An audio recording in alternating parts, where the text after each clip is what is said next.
Alright, welcome back. The blue color we talked about cyanosis. Cyan meaning blue is due to just low oxygen. Again, the blue color is not really the color of blood. Blood is dark burgundy. But the collagen fibers in the dermis and hypodermis diffract the light just as the water molecules in the sky diffracts the sun's light, giving us a blue sky. So our veins appear blue to our eyes. Birthmarks. Oh boy. Birthmarks are really just, like it says here, abnormal blood vessels throughout the dermis, and they are not necessarily hereditary. They're just enlarged blood vessels, more superficial, kind of like a permanent scab in the dermis, kind of like a tattoo is put in the dermis. Jaundice is the term for a yellowing color. Usually look at the eyes, but as you can see, the gentleman in the Wikipedia picture here, his face is yellow. Babies get a lot of jaundice too when their liver is not functioning properly. What the liver does is it breaks down the bilirubin to make bile, which is a digestion product. And if that bile or the bilirubin builds up because the liver is not properly functioning, it creates a yellow color in the skin and the eyes. And they're basically what I just said. The yellowing is from the accumulation of bilirubin. The liver does produce the bilirubin. The gallbladder, which you'll see in the digestive system, stores the bile, which is made from the bilirubin. That's a dark green substance that helps break down fats. Alright, accessory skin structures. These structures grow from your integumentary system. The hair follicle, as you saw in the video in class, is just an extension of the epidermis. The epidermis dips deep down in the dermis, and it's putting on epidermal cells, little epithelial cells, interlocking them to make hair. You got a little tiny muscle attached to every single hair follicle, called a pilorector muscle. You have glands attached to every hair follicle.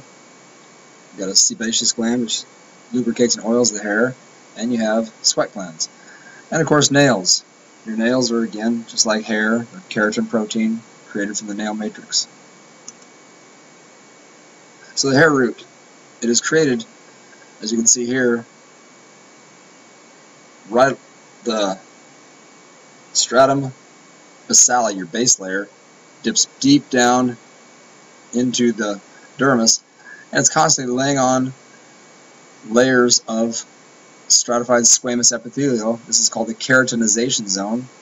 Basically, just filling those cells up with keratin protein. Again, when you're looking at people, mainly what you're seeing is keratin protein. The hair, the nails, the outer layers of skin. Melanocytes, again, melanin, and cyte means cell. Just cells which produce pigment. If you look closely at this hair, you can see the little tiny layers of cells, little scales.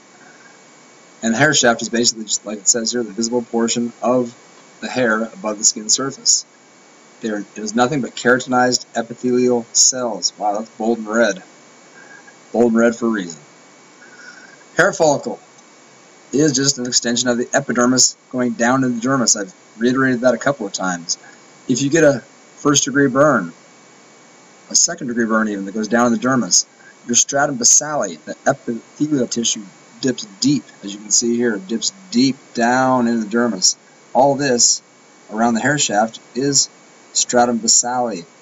It's also your epithelial tissue. So if that gets burned off up there, this can regenerate and put epithelial tissue back on top so you don't get a scar. So, like I said here, it's important tissue repair as epithelial cells regenerate onto the surface. And like I said before, hair is basically like stratum corneum. It's just keratinized epithelial cells added from the stratum basale, the base layer. And they rest on dermal papillae. Remember what the dermal papillae are. Little areas where the blood vessels come up. And the fingertips and footprints, they're arranged in nice little orders, giving us fingerprints and toe prints. So you have different phases of hair growth. In the anagen of the growing phase, a lot of hair grows. That can last 2 to 5 years. Then the hair can stop growing You just rest for a few weeks. Then it reaches the telogen phase, where it starts falling out. So ladies with super long hair, it grows fast. 2 to 5 years, they keep growing it. People like me, I have itsy bitsy tiny hair, as you can't see. The hair grows basically 2 to 5 years per follicle, then sheds over the telogen period. The erector pili, also known as goosebumps. They're a tiny muscle attached to every single hair follicle. What the erector pili look like when they flex?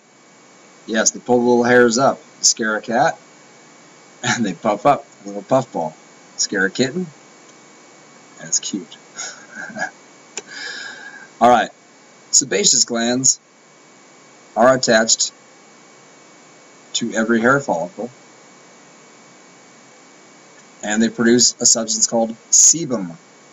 Sebum is mainly lipids plus cells that slough off, and that lubricates the hair follicle, and lubricates your skin, keeping you from drying out. Back in the old days, women used to have to brush their hair 100 times, and that constant brushing to get it silky looking was basically brushing the sebum out onto the hair follicle. Nowadays we have conditioner, and so we strip everything with our hair wash, then we add stuff back on with conditioner. And anyway, sebum can be used by bacteria for growth.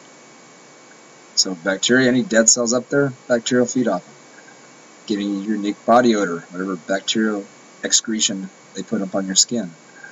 Some sebum does inhibit some types of bacteria, and mainly it helps prevent drying of the skin.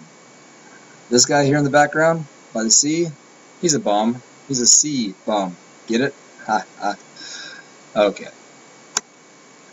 Detailed picture, again, of your epidermis up here, your stratified squamous epithelial. Here is the dermis. So there's your stratum corneum. There's your stratum basale, dipping down around the glands. Remember, the glands are made of epithelial tissue.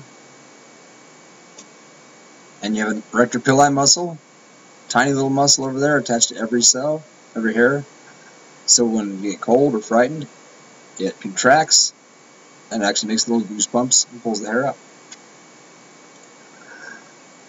Time you've been waiting for, the cat groups. First hour, here's the groups you got stuck with. Here's the groups you have. We have 2 groups of only 4 people, but mainly 5 people in the group.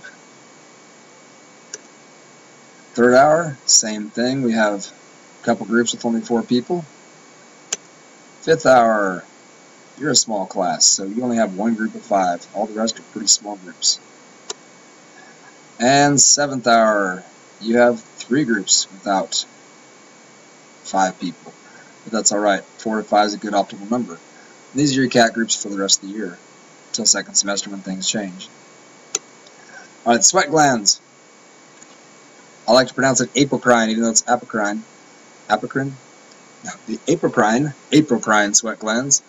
They, like I say, they kick in at puberty. They contain some organic compounds which bacteria can feed upon, and they dump right into the hair follicle. So apocrine sweat glands, number 1 down here is an apocrine. It goes up and dumps straight in the hair follicle. That's how you can tell an apocrine sweat gland on the diagram. And when you hit puberty, you start stinking more. That's because these apocrine sweat glands produce moisture plus nutrients. They have some organic compounds that the bacteria feed upon.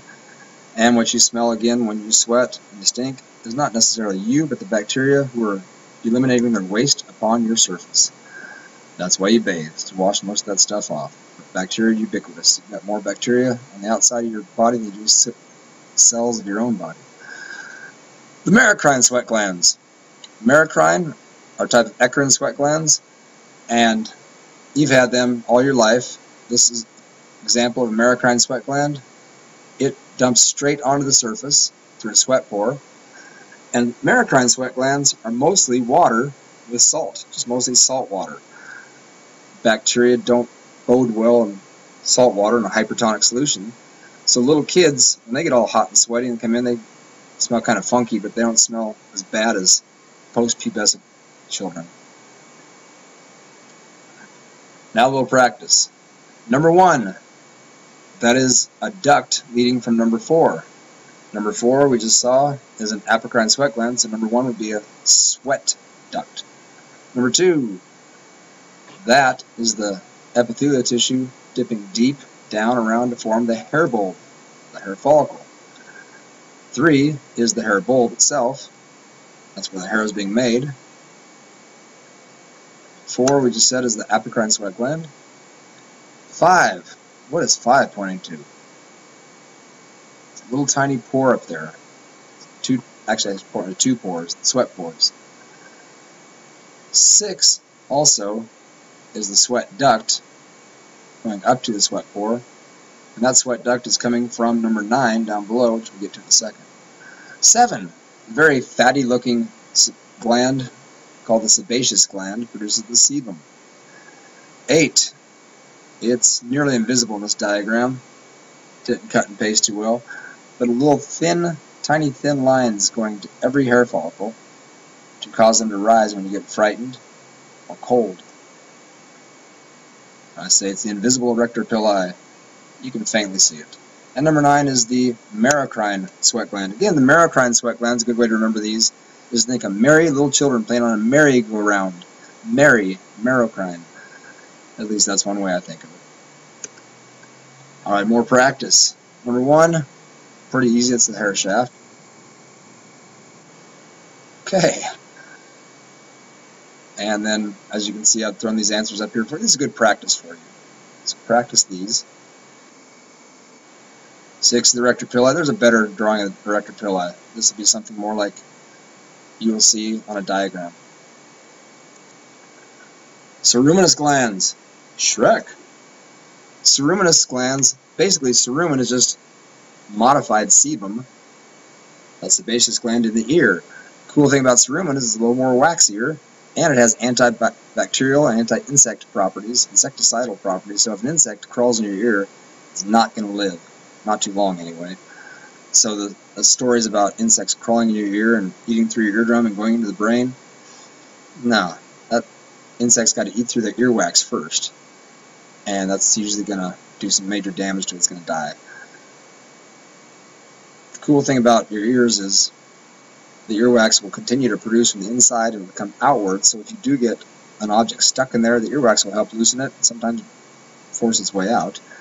So when you clean your ears, you're not supposed to put anything, they say, larger than your elbow in your ear, but basically just don't go into the ear canal in the external auditory meatus. Q-tips, be very cautious with those, because those can actually pack the earwax in tighter on top of that tympanic membrane, your eardrum, and cause more pain and pressure. Let the earwax stay inside there and do its work. Let a professional extract that if you've got hard earwax. Mammary glands. Oh my goodness. Cow's milk. Kitty cats love it. Calves love it. Calves drink cow's milk. Baby humans drink human milk in their babies. Basically, mammary glands are just modified sweat glands. Yes, when you pick up that gallon of modified cow sweat in the grocery store, it also has extra proteins in it that humans don't necessarily digest that well. That is why we're told not to feed our babies cow's milk, because it has a lot of proteins that they do not digest, and those proteins go through and basically cause the baby to have the runs, diarrhea. So cow's milk, we make some wonderful foods out of it. Swiss cheese, yogurt, good stuff. But remember, it's modified cow sweat. Yum. It is surrounded by lobes of fat, and they are organs of milk production. Your nails. Again, the nails are nothing more than just layers of dead stratum corneum, very thick layers, and they're packed with many layers of hard keratin protein. Nails are good for scraping things. In the old days, we did a lot of washing and cleaning with our hands, so the nails pretty much kept themselves worn down. Now we need nail files and clippers. So the parts of the nail.